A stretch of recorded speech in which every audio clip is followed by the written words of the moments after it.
नमस्कार. आजच्या व्हिडिओमध्ये आपण नेम न्यूमरोलॉजी याविषयी जाणून घेणार आहोत.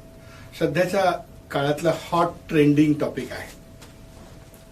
नेम न्यूमरोलॉजीमध्ये तुम्ही तुमचं नाव व्हिजिटिंग कार्डवर, आय कार्डवर कसं लिहावं किंवा कसं लिहिणं गरजेचं आहे. मला जेव्हा ॲज अ न्यूमरोलॉजिस्ट काही माणसं भेटतात आणि त्यांच्या नावामध्ये त्यांनी DILLEP केलेलं असतं, दिलीपचं स्पेलिंग, पाटीलचं स्पेलिंग PAATEEL केलेलं असतं, तेव्हा मला स्वतःला अचंबा वाटतो. गंमत सांगूया, कृपया असं करू नका. बघा, त्याच्याने त्याची व्हॅल्यू वाढते, त्याची फ्रिक्वेन्सी वाढते, त्याच्याने फायदा होतो हे मला माहिती आहे.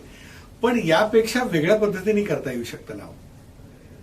समजा एखाद्या व्यक्तीचं नाव वेगळ्या पद्धतीने लिहून जर त्याची व्हॅल्यू वाढणार असेल किंवा त्याच्या मुलांक भाग्यांकाशी जर मॅच होणार असेल तर विनाकारण एखादं अक्षर घुसवणं हे चुकीचं आहे. एखादा अल्फाबेट ए स्टँड फॉर छातीचे विकार. अल्फाबेट ए जेव्हा तुम्ही घुसवता तेव्हा छातीचे विकार आणि सर्दी पडशाचे आजार तुमच्या विनाकारण तुम्ही आत केलेले असतात. अल्फाबेट आय जेव्हा येतो तेव्हा पती पत्नी कलह होतो.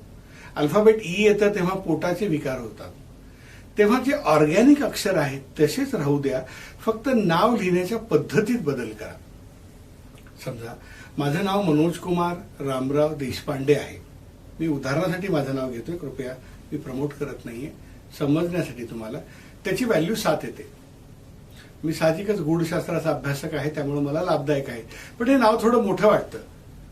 मग मी माझं नाव मनोज आर देशपांडे केलंय. हे ऑड वाटत नाही, लिहायला ऑड वाटत नाही, सांगायला ऑड वाटत नाही. आणि साहजिकच तुम्ही दिलीपचं स्पेलिंग DILIP असून त्याचं DEELLLIP असं काहीतरी करता तेव्हा ते खूप ऑड होतं. आणि साहजिकच जरी त्याची व्हॅल्यू वाढल्यामुळं त्याचे बेनिफिट मिळायला सुरुवात होती, पण ते आलेले पाहुणे जे आहेत ते तुम्हाला त्रास पण द्यायला चालू करतील.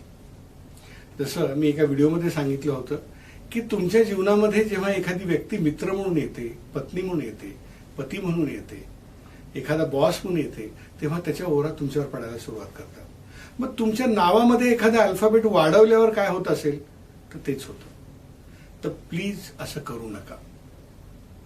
तुम्ही तुमचं नाव कसं असावं, तर व्हिजिटिंग कार्डवर, नेम प्लेटवर, आय कार्डवर कसं लिहावं यासाठी तुम्ही स्वतः त्याच्यावर काम करू शकता.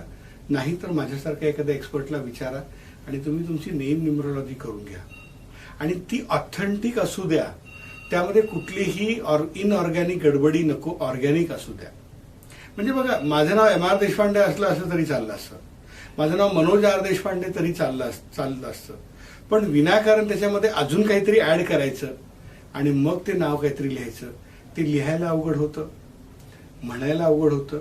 आणि आपण एखाद्या मुलीचं नाव समजा रुपाली असेल आणि तिने RRUPALEE केलं असेल तर उच्चार करताना रुपाली असा नाही करत आपण रुपालीच उच्चार करतो.